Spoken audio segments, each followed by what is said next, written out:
नमस्कार दोस्तों, निक story teller में आपका स्वागत है।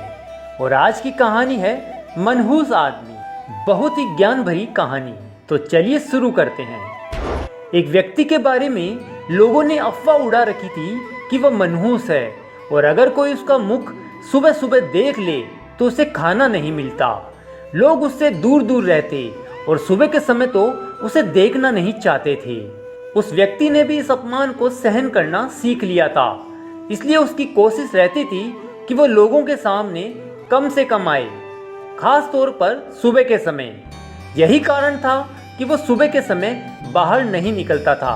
जब पहला पहर बीत जाता तभी बाहर निकलकर अपने कामों में लग जाता था। उस राज्य के राजा के कानों तक भी ये बात पहुंची कि उसके राज्य में एक ऐसा व्यक्ति है जिसका सुबह सुबह मुख देखने से कुछ ना कुछ अपशगुन होता ही रहता है। राजा को पहले तो ऐसी बात पर यकीन नहीं हुआ, पर बहुतों से ऐसी बात सुनने के बाद राजा उस आदमी को परखना चाहता था। राजा ने अपने सैनिकों को भेजकर उस आदमी को महल में बुलाया और उसे एक रात एक कमरे में रुकने का आदेश दिया, जिससे वो कितना मनहूस है इसके पीछे की सच्चाई पता चल सके। उस आदमी का रहने खाने पीने का अच्छे से इंतजाम किया गया। राजा को अब सुबह का इंतजार था जब वह उसका चेहरा देखे और फिर जाने वो कितना मनहूस है। सुबह हुई और राजा सीधे उड़ते ही उस आदमी के कक्ष में गया और उसका चेहरा देख लिया। अब ये संयोग की बात थी कि उस दिन राजा को पूरे दिन नाना प्रकार की उलझनें देखनी पड़ी। पूरे दिन ना राजा अच्छे से खा पाया और ना ही आराम कर सका। अब तो लोगों की तरह राजा को भी यकीन हो गया कि वो आदमी सच में मनहूस है। राजा ने अपने सलाहकारों से जब उस आदमी के बारे में बात कही तो सभी ने एक स्वर में कहा कि ऐसे मनहूस आदमी को सजाए मौत दे दी जानी चाहिए, क्योंकि ऐसा आदमी उनके राज्य में अपनी मनहूसियत फैला रहा है। राजा भी उनकी बात से सहमत हो गया और अगले दिन उस आदमी को फांसी पर लटकाने का आदेश दे दिया। अगले दिन नियम अनुसार उससे उसकी अंतिम इच्छा पूछी गई तो उसने राजा से 2 मिनट के लिए भेंट की इच्छा जताई। उसे राजा के पास ले जाया गया। तब उस मनहूस आदमी ने कहा, महाराज, मुझे फांसी की सजा मिल गई, पर मेरी एक दुविधा का आप निवारण कर दें, जिससे मैं खुशी खुशी मर सकूं। राजा सोच में पड़ गया और उससे पूछा, बताओ क्या है तुम्हारी दुविधा।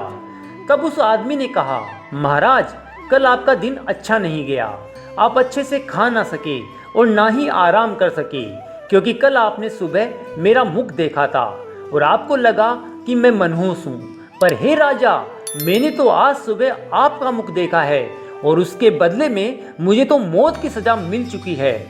आप तो मुझसे भी ज्यादा मनहूस साबित हो गए। फिर तो उस व्यक्ति की बात सुनकर राजा की आंखें खुल गई और राजा अपनी करनी पर बहुत लज्जित हुआ। उसे अपनी भूल का एहसास हो गया था। उसने उस व्यक्ति से क्षमा मांगी और उसे ही सुबह सुबह उठाने की जिम्मेदारी सौंप दी, ताकि उसके ऊपर से लगा मनुष्यत का लांछन मिट जाए। धीरे धीरे राजा और प्रजा को पता चल गया कि वो आदमी मनहूस नहीं बल्कि उनकी तरह ही है। अब सब उसे सम्मान देने लगे। कहानी से सीख।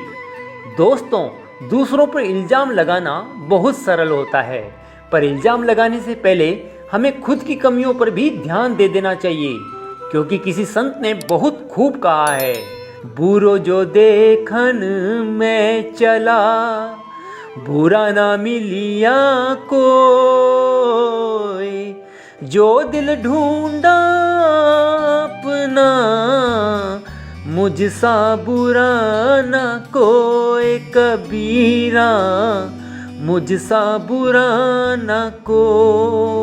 कहानी अच्छी लगी हो तो वीडियो को लाइक करें और चैनल को जरूर सब्सक्राइब कर लीजिए।